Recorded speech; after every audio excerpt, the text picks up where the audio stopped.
So today I'd like to introduce to you the basics of the analytical process. And this will be sort of the introduction to, analytical chemistry. So what is analytical chemistry?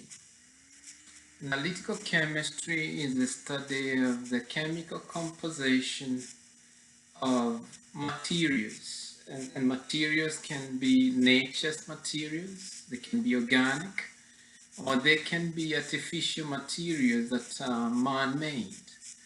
And so chemistry of measurements, or rather analytical chemistry, is the chemistry of measurement generally of matter and its life forms, or the behavior, of those life forms.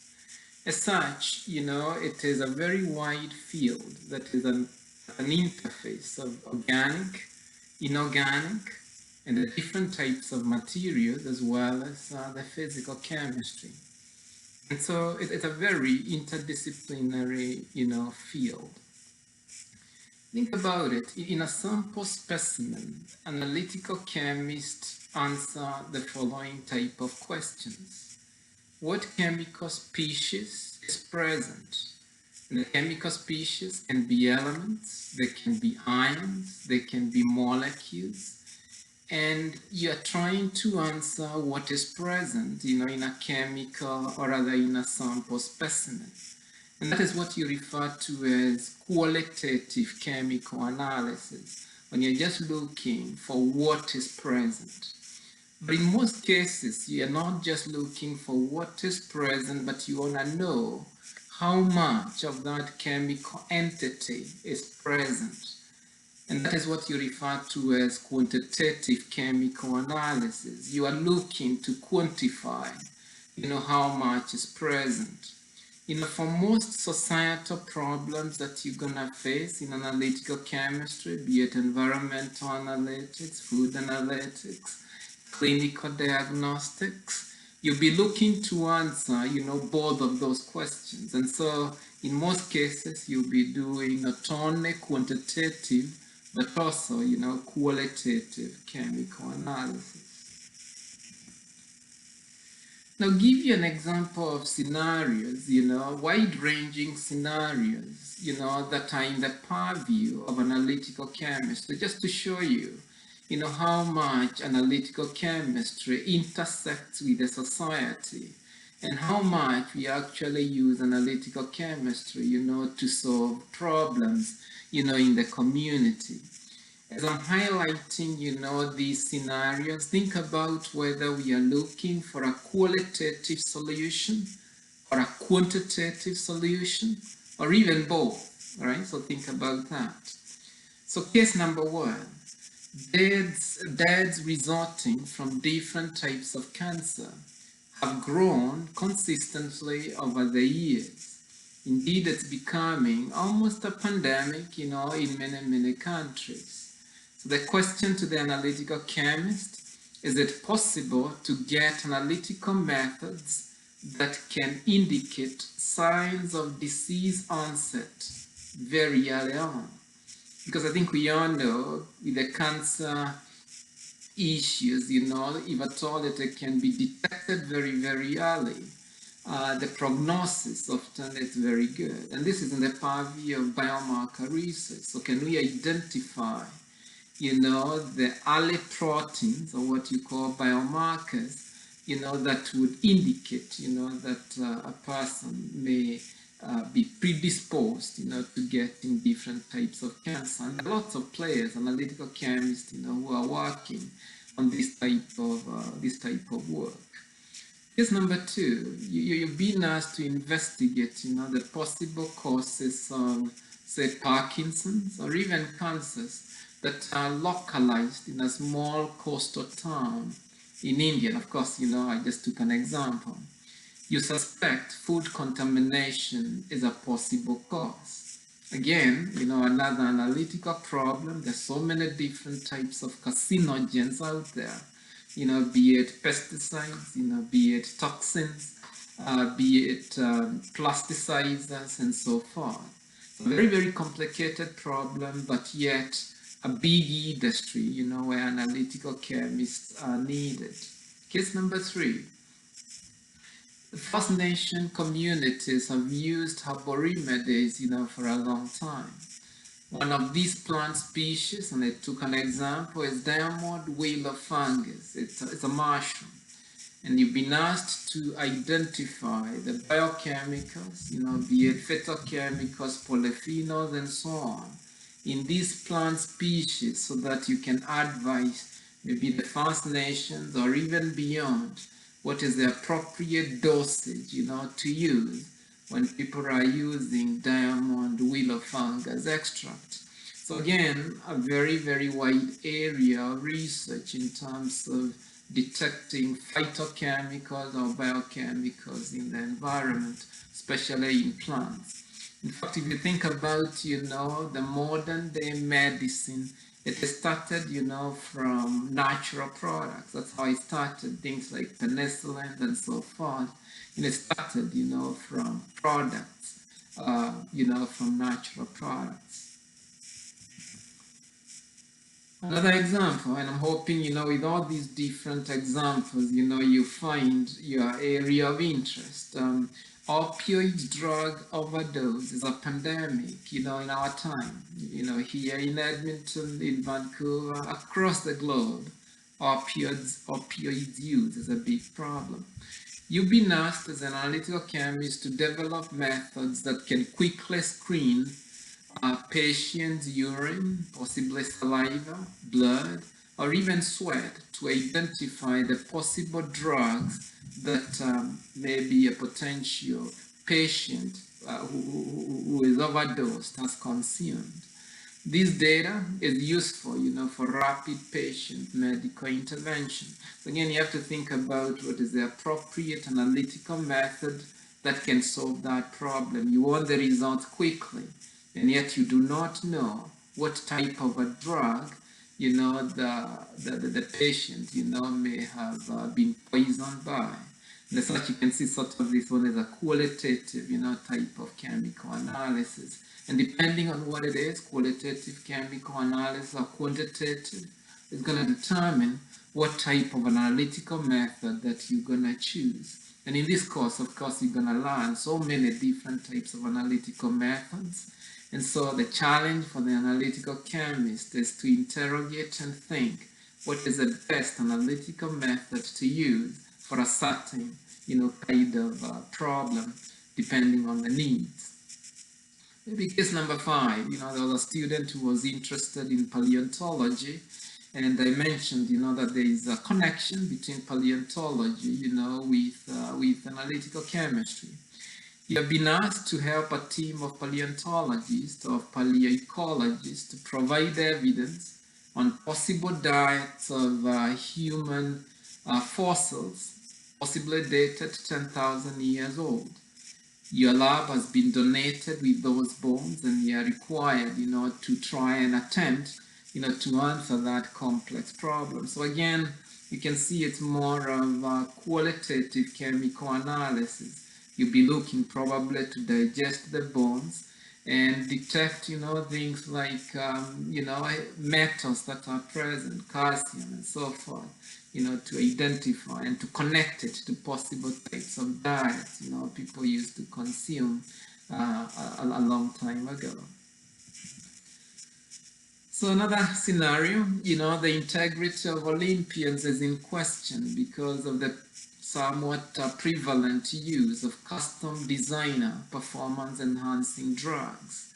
And there's so many in the markets, that make it very difficult, to clarify and to identify which potential drug may be a potentially suspect, Olympian may have used. There are up to 500 different active constituents of drugs that are commonly used. There are beta blockers, there are stimulants, there are diuretics, narcotics, opioids too, analgesics and so forth. Very, very complicated problem.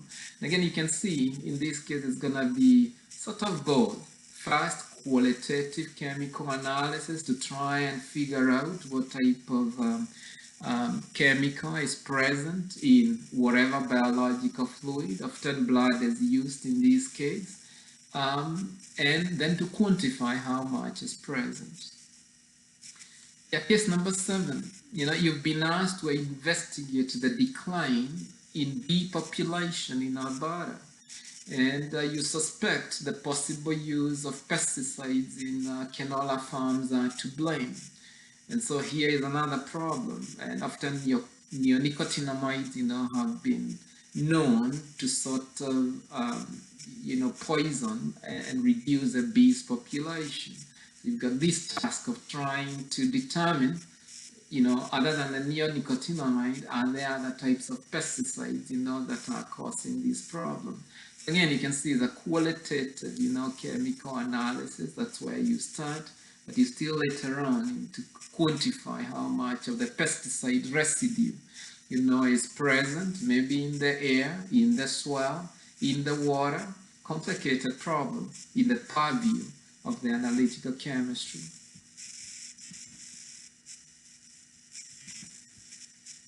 Maybe another scenario, that would interest, those of you in psychology or interested in clinical medicine or clinical diagnostics.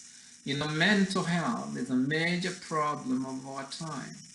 You've been asked to develop a wearable sensor that can smell stress. And of course, I took this, from my research group. We do work on making wearable sensors, for smelling the mood, for smelling stress, and it's possible, to do that.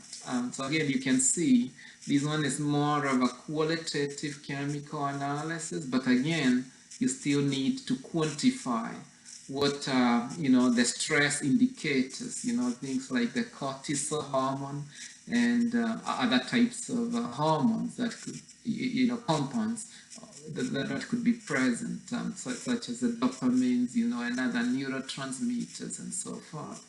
So again, you can see how wide of a scope, analytical chemistry, can traverse.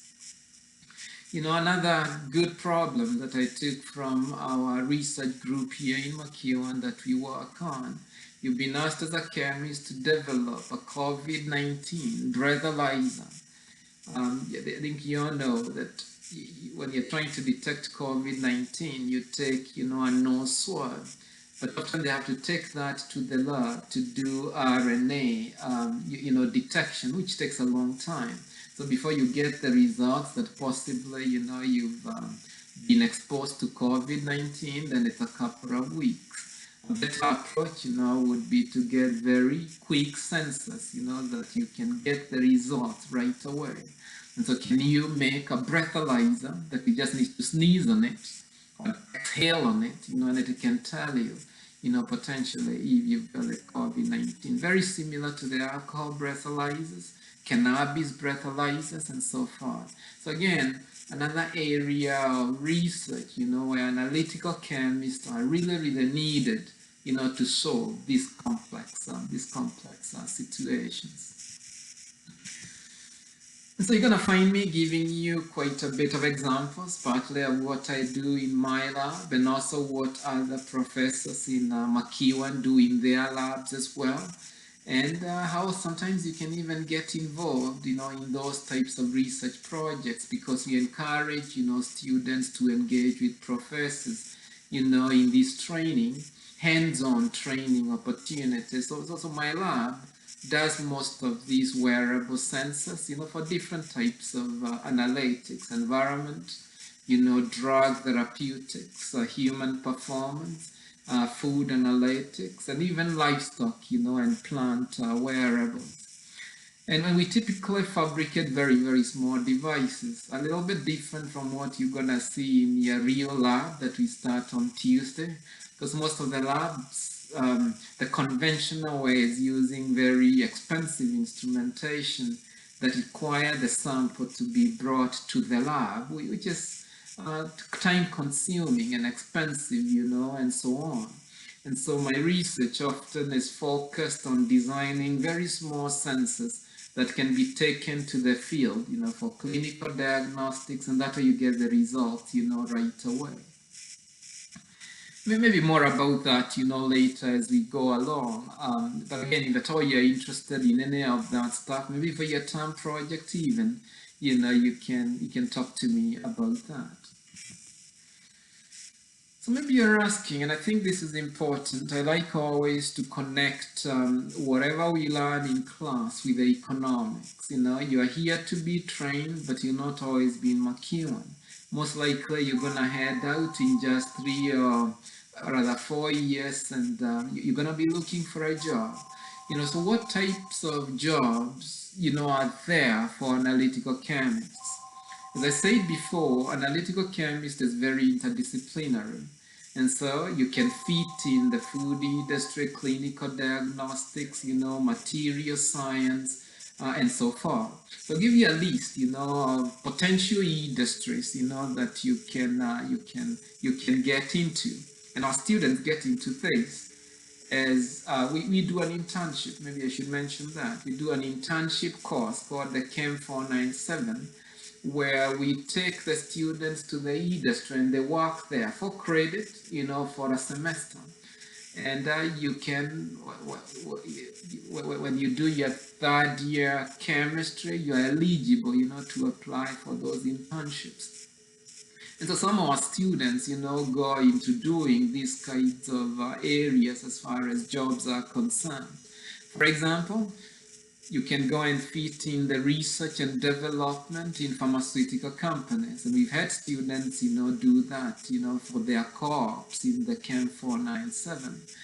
You can also go and do quality control analysis, for oil companies or even food companies, or even, in environmental analytics. And again, we've had students do that in the city.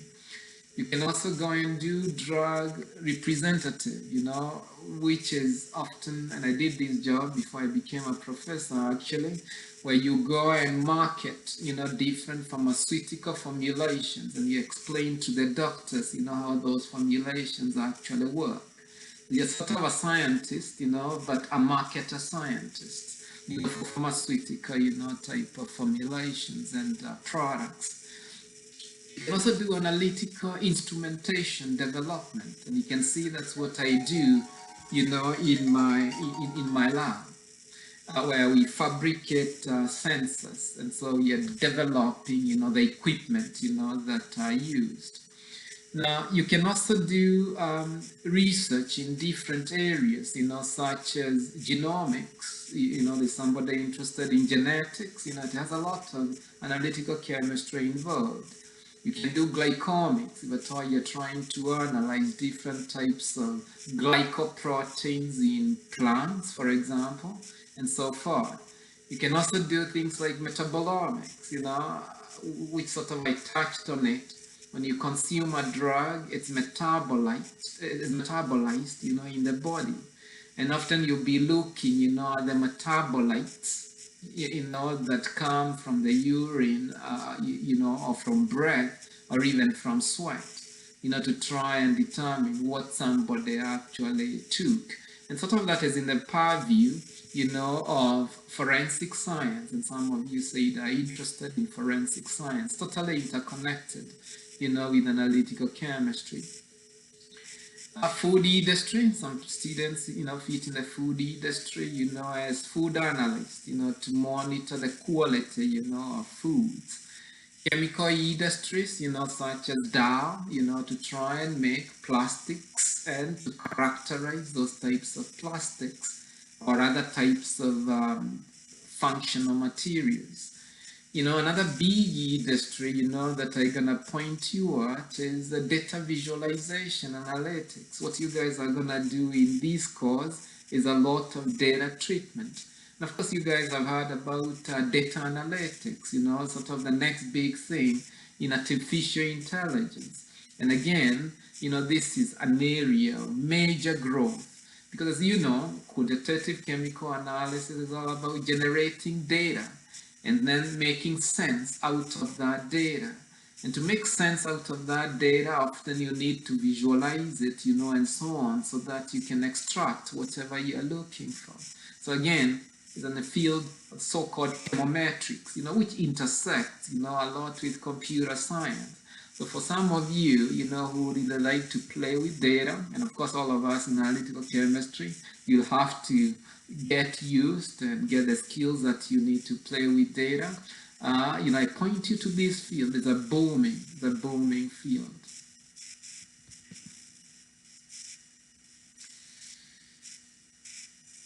So just to conclude, again, analytical chemistry, can be divided into those categories, based on the problem, that you're solving: quantitative analysis and qualitative analysis. Okay.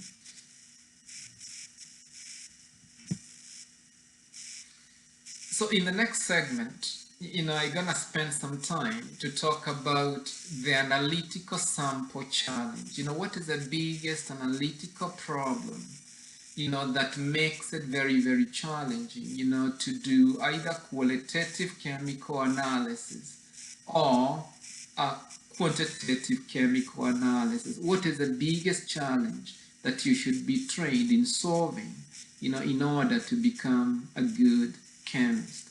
And so that's going to be, in the next video on the biggest analytical sample challenge.